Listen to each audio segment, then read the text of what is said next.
Hello guys කොහොමද ඔයාලට පරිස්සමෙන් සතුටින් ඇති කියලා හිතනවා. මං අද බ්ලොග් එකක් කරන්න හිතුවා.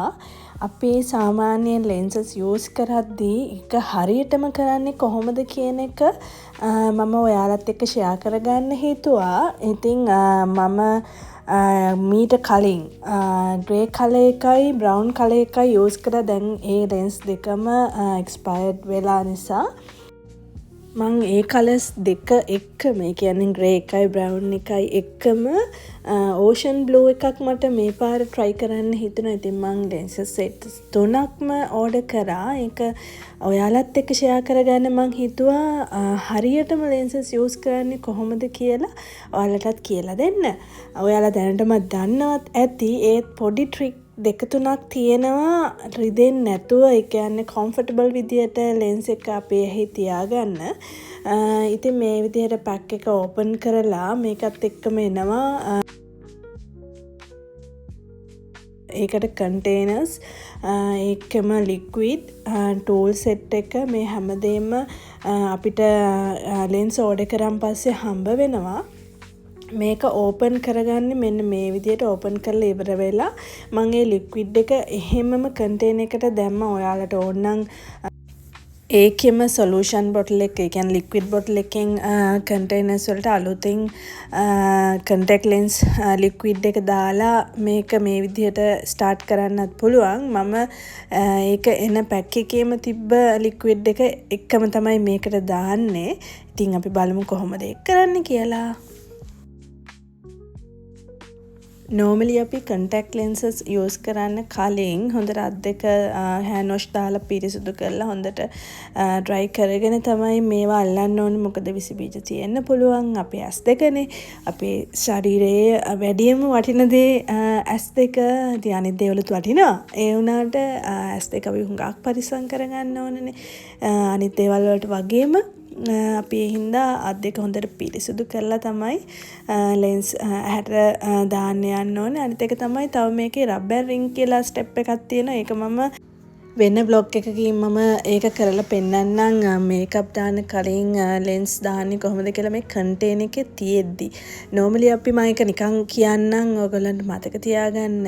ඔයගොල්ලෝ දන්නවත් ඇති මේක. අපි ලෙන්ස් කන්ටේනර් එකකින් එළියට ගත්තන් පස්සේ ඒක අතේ තියලා ඒකට ලික්විඩ් චුට්ටක් දාලා අතේ දෙපැත්තෙන් ඒක පොඩි මසාජ් එකක් වගේ කරන්න ඕනේ. දෙපැත්ත හොඳට ක්ලීන් වෙන්න. ඒක නැත්නම් අර නිකන් සෙවල වගේ නිකන් බැඳිලා තියෙනවා. ඒ ටික අයින් වුණාම රිදෙන එක අඩු වෙනවා. ඒ කියන්නේ අර ඒක පිටින් දැම්මම එකක් ඒක හරියට ක්ලීන් නෑ. අනිත් එක තමයි ඒක පිටින් දැම්මම ඇහැ චුට රිදෙනවා. මම ඒක එක්ස්පීරියන්ස් එකෙන් කියන්නේ. ඉතින් ඒක රබ්බෙන් රින් කරන් පස්සේ ඒක දැම්මම හොඳට කම්ෆර්ටබල් විදිහට ඇහි තියෙනවා. මුලින්ම මම දාන්න යන්නේ ග්‍රේ කලර් එක. අර චූටි ටූල් බොක්ස් එකක් තිබ්බේ. ඒ බොක්ස් එකේ තියෙන ටූල්සරෙන් ලෙන්ස් එක අරගෙන අනිත් ටූල් එක උඩට තියලා මම ඔයාලා දකින්න ඇති ඒ ලෙන්ස් එක උඩට ලික්විඩ් බින්දුවක් වගේ දැම්මා. ඒක තමයි මං කිව්ව ට්‍රික් එක ගයිස්. ලෙන්ස් එක උඩට ලික්විඩ් බින්දුවක් දැම්මම වෙන්නේ ඇහැට සෙට් වෙන වෙලාවට ඒක රිදෙන්නේ නැහැ. දැවිල්ල එන්නේ නැහැ. කඳුළු එන්නේ නැහැ. ඒක හරිම කම්ෆර්ටබල් විදිහට සෙට් වෙනවා. ඒක එහෙම මේ ලික්විඩ් එක ගලාගෙන යනවා පල්ලෙහාට. හොඳට සෙට් වෙනවා. කිසිම පේන් එකක් නැතුව ලෙන්ස් එක අපිට දාගන්න පුළුවන්.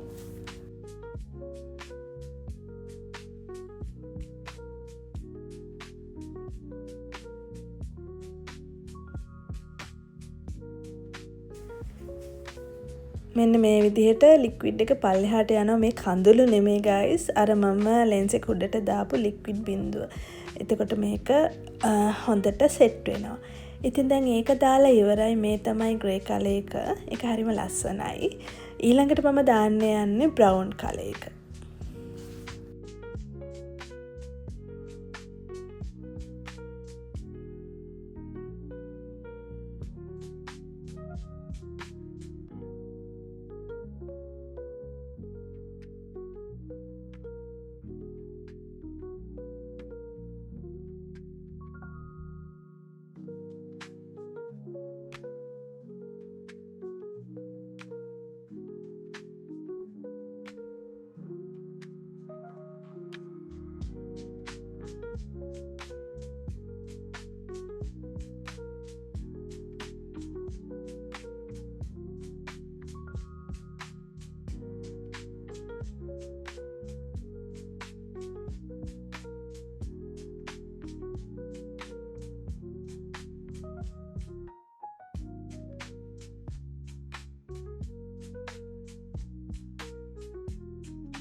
මෙන්න මෙහෙම තමයි බ්‍රවුන් කලර් එක පේන්නේ. මගේ ඇහෙත් පොඩි බ්‍රවුන් එකක් තියෙනවා. මගේ ඇහැ සම්පූර්ණ බ්ලැක් කලර් එකක් නෙවෙයි. ඉතින් ඒකත් එක්ක මේ බ්‍රවුන් කලර් එක හරිම ලස්සනට පේනවා.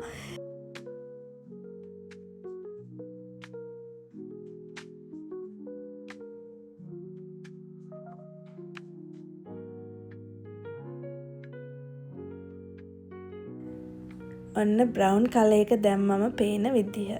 ඒකත් හරිම ලස්සන කලර් එකක්. ඊළඟට මම දාන්න යන්නේ ඕෂන් බ්ලූ කලර් එක.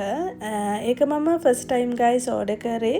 මට මං ඔයාලට කිව්වා වගේ මුලින් මට බ්‍රවුන්ුයි ග්‍රේ කලර් දෙක තමයි මම යූස් කර හිටියේ. මට මේ පාර හිතුණා ඕෂන් බ්ලූ කලර් එක ඕඩර් කරන්න ඕනේ කියලා. ඒකත් හරිම ලස්සන කලර් එකක්. මොකද ඩාර්ක් බ්ලූවත් ලයිට් බ්ලූවත් නෙමෙයි මේ ඕෂන් බ්ලූ කලර් එක.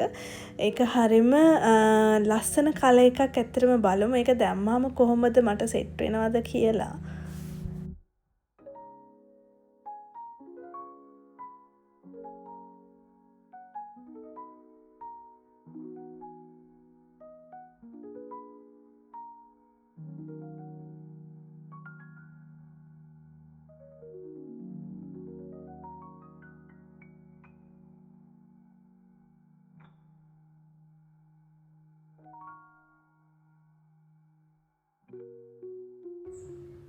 මේ විදිහට ලික්විඩ් බින්දුවක් දාලා සුපුරුදු විදිහටම මෙහෙම සෙට් කරන්නයි තියෙන්නේ. ඒක හරිම ලස්සන කලර් එකක්. මං හිතුවේ නෑ ඒක එච්චරම ලස්සනයි කියලා. ඇත්තටම ඒක නැචරල් කලර් එකක් තමයි තියෙන්නේ.